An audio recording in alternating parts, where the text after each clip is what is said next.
Going to hear a conversation between an agent and Scott.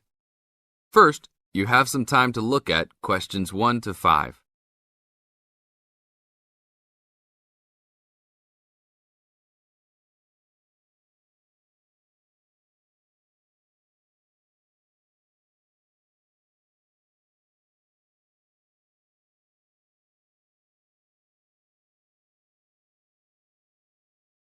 Now listen to the tape and answer the questions. Howdy, what can I do for you? I'm here to ship some things back to China. Okay, we can do that. Shipping things back, eh? Have you lived there before? Yeah, I lived there for 3 years and came back 2 years ago.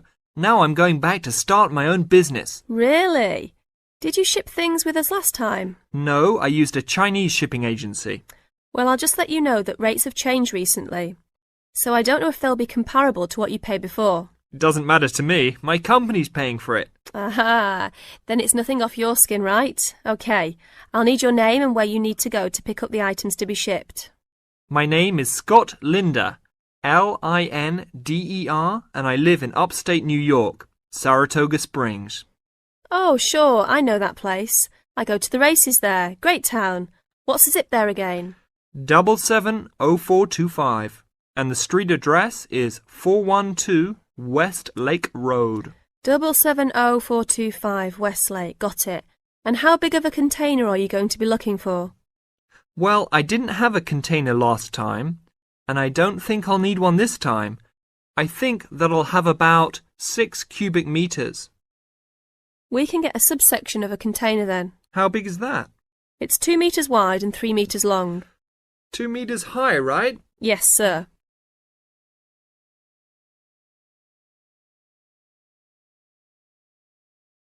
Now look at questions 6 to 10.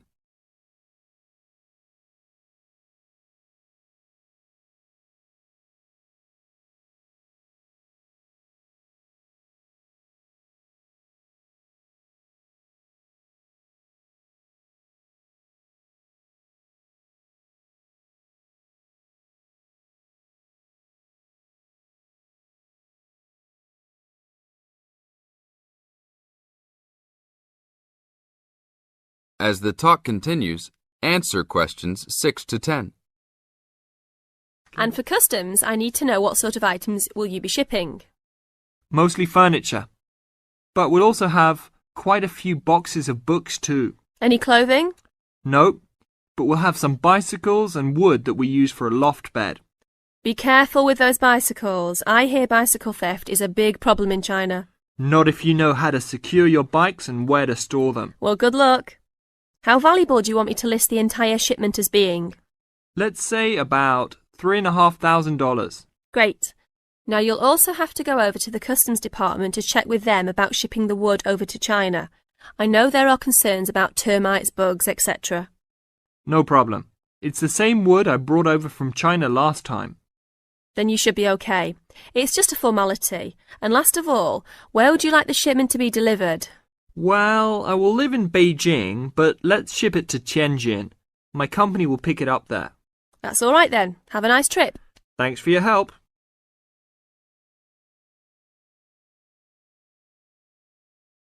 That is the end of part 1.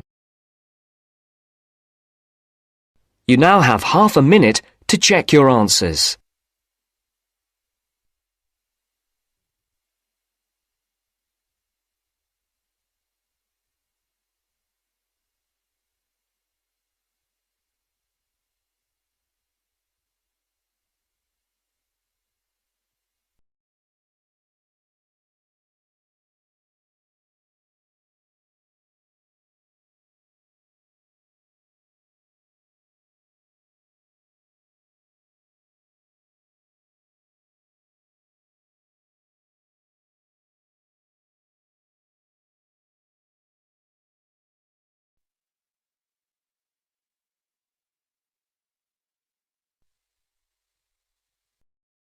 Now turns to part 2. Part 2. You will hear two flatmates, Tom and Richard, talking about their new flatmate who has just moved in the week before. First, you have some time to look at questions 11 to 16.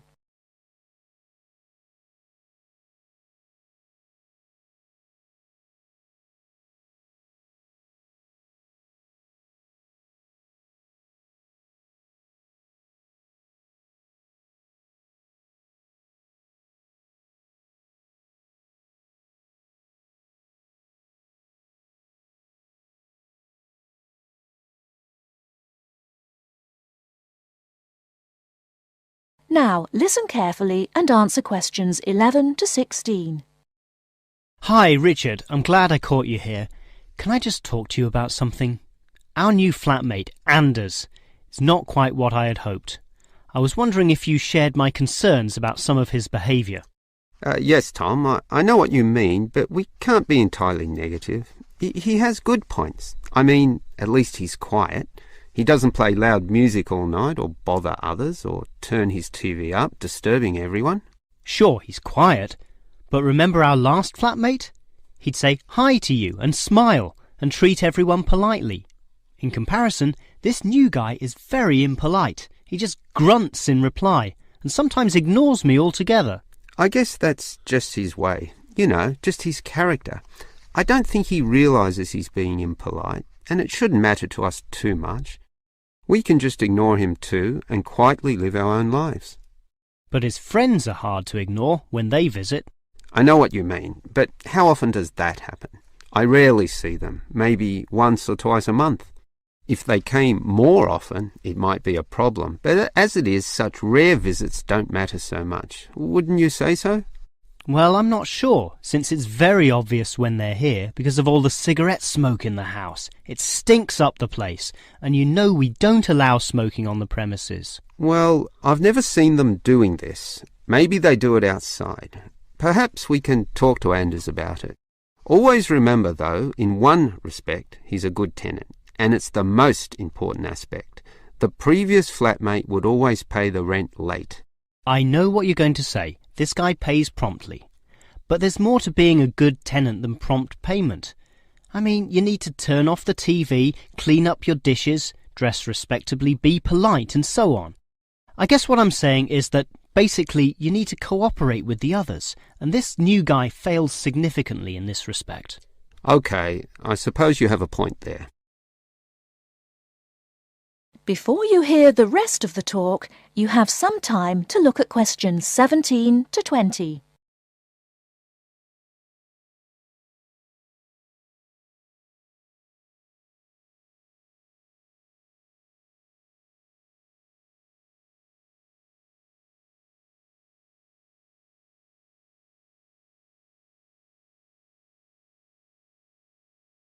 Now listen and answer questions 17 to 20. I tell you what, Tom, why don't we talk to our new flatmate, Anders, about these issues? If we throw him out, we'll have to go to all the trouble of finding another flatmate, who might not necessarily be much better. So, let's give the current guy a chance. Here, I've got a piece of paper, so let's make a short list of issues to discuss with him. Get it out into the open. Sure, we'll give him one more chance. So, write communication. And let's tell him to... Well, we can't change a person's personality overnight. So why don't we have a weekly tenants meeting and we can just ask him to attend. That way we can get to know him better.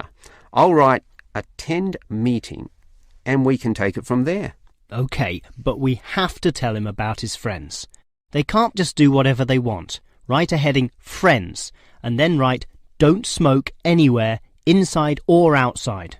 Well, instead of being so direct and possibly causing offence, I'll just write follow rules and verbally mention the rules. TV off by 10 p.m, no loud music or bad behaviour, including smoking. OK, do that, but I still think we need to specifically mention that last issue. You know how I can't stand the habit.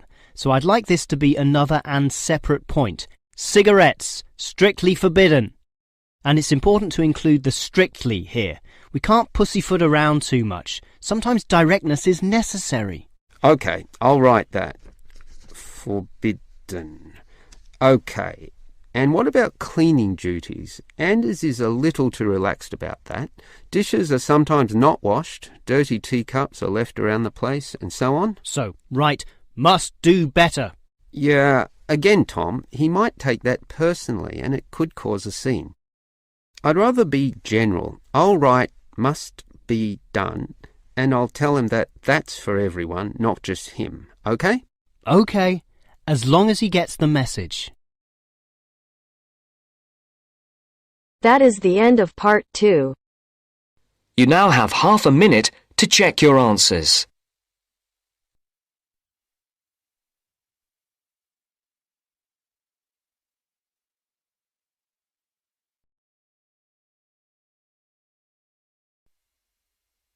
Now turns to part 3. Part 3. You will hear a conversation between Helen and her tutor. First, you have some time to look at questions 21 to 25.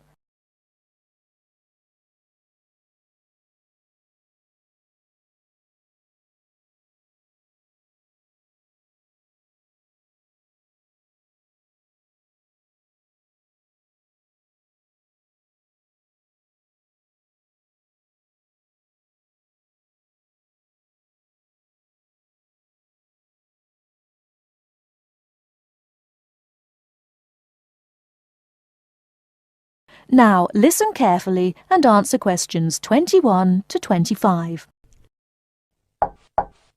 Come in. Ah, it's you, Helen. What can I do for you?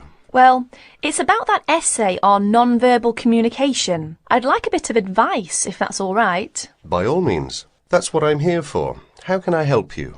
It's about that survey you asked us to carry out about body language. Oh, yes. I asked you to investigate what sort of touching is permissible between friends of the same sex and friends of the opposite sex. That's it. And then you wanted us to go on to compare the answers we obtained from people from our own culture with the answers of people from other cultures. Well, that shouldn't be too difficult. There are students here from dozens of cultures, including Asia and the Middle East. Go and ask them. That's the problem. I'm not sure how to word the questions. Before you hear the rest of the talk, you have some time to look at questions 26 to 30.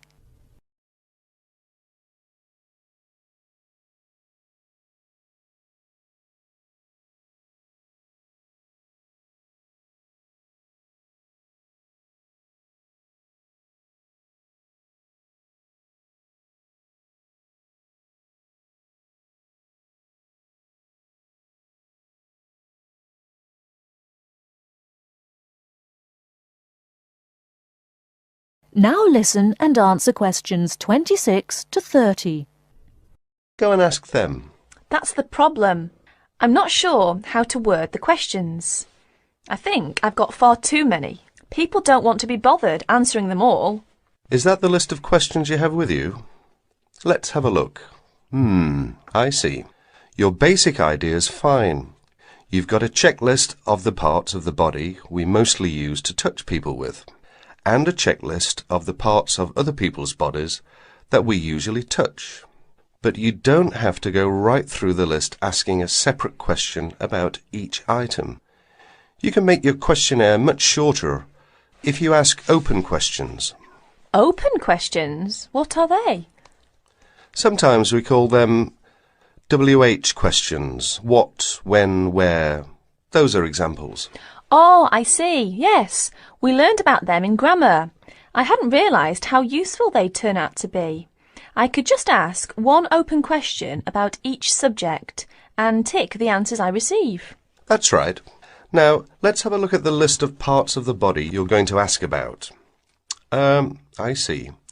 You've got the head, arm and hand, and, oh, it's over the page, the back, leg and foot. What about the shoulder and the thigh? They're important areas, and there are some others you should include too. Oh, yes, of course. I was in a rush and forgot those. What about asking people how they feel about being touched? Surely it's hard for people to put that sort of feeling into words. Yes, you're right. That's why it's essential to work out a rating scale for each response. Can you tell me a bit about how to use rating scales? Well, there's no way to measure how strongly a person feels about something, of course. All we can go on is what they report about their feelings.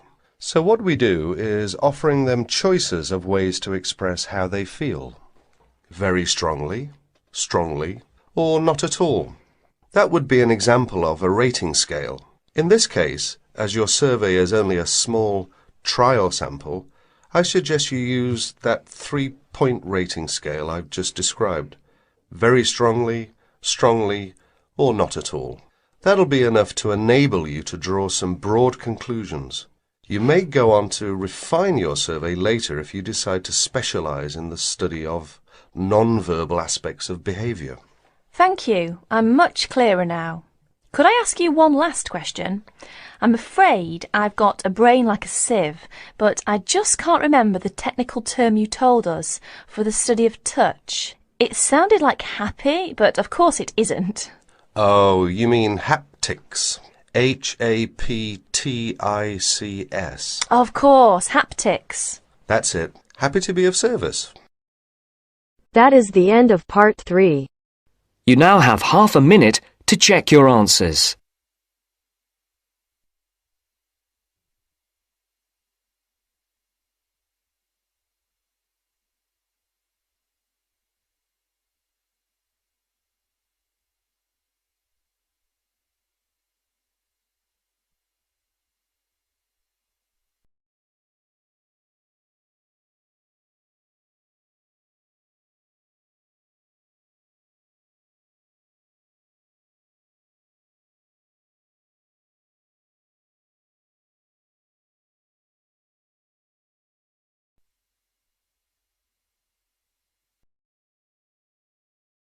Now turns to part 4.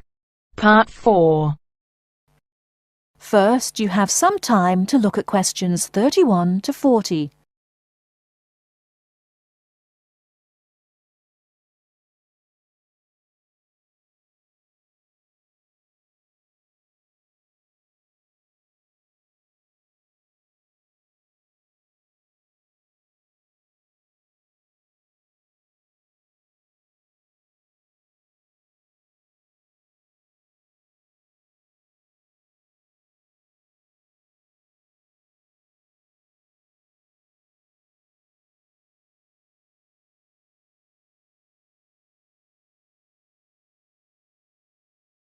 Now listen carefully and answer questions 31 to 40.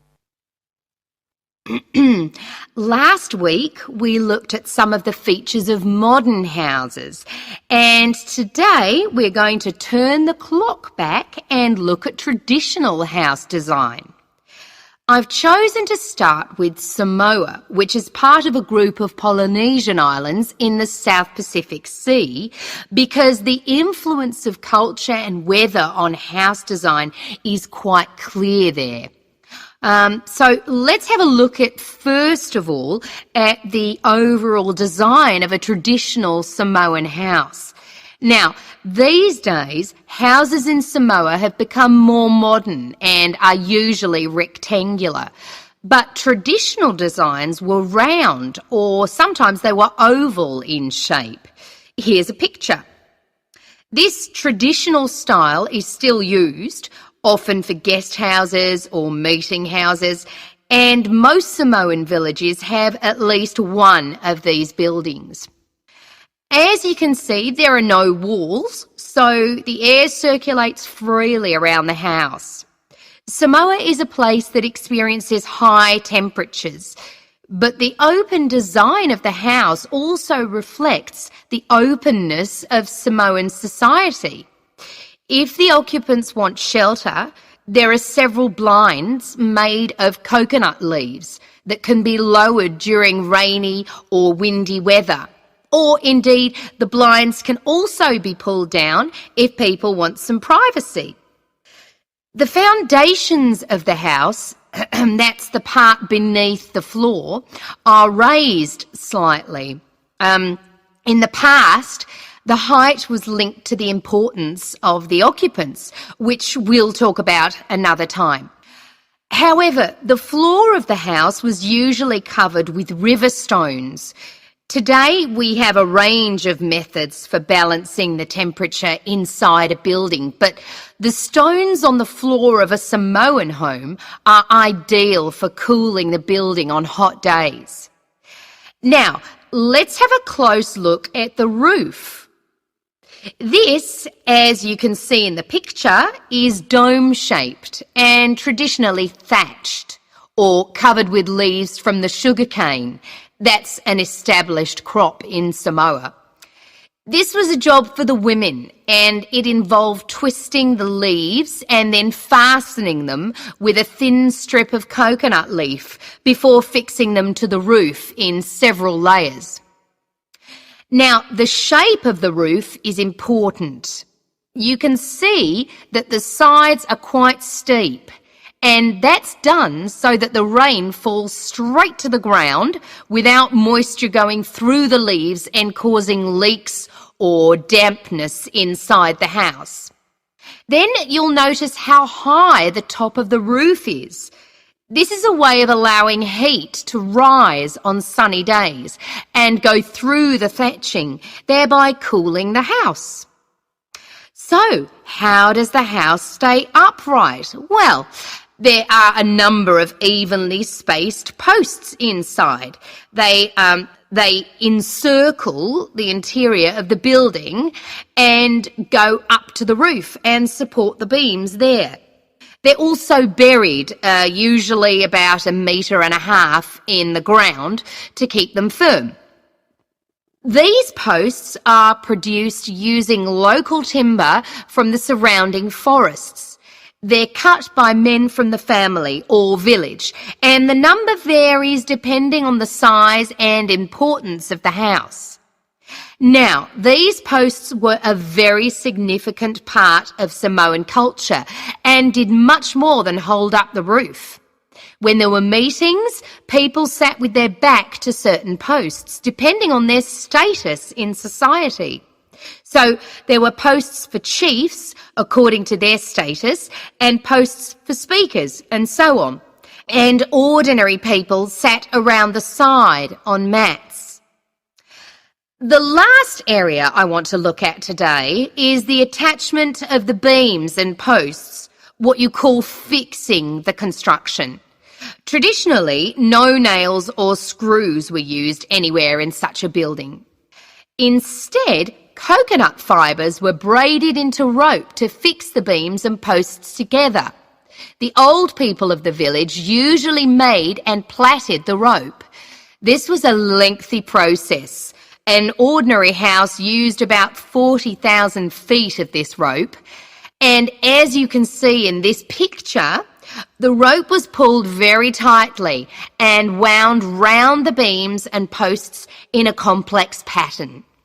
And in fact, the process of tying it to the beams so that it was tight and strong enough to keep them together is one of the great architectural achievements of Polynesia. That is the end of part 4. You now have half a minute to check your answers.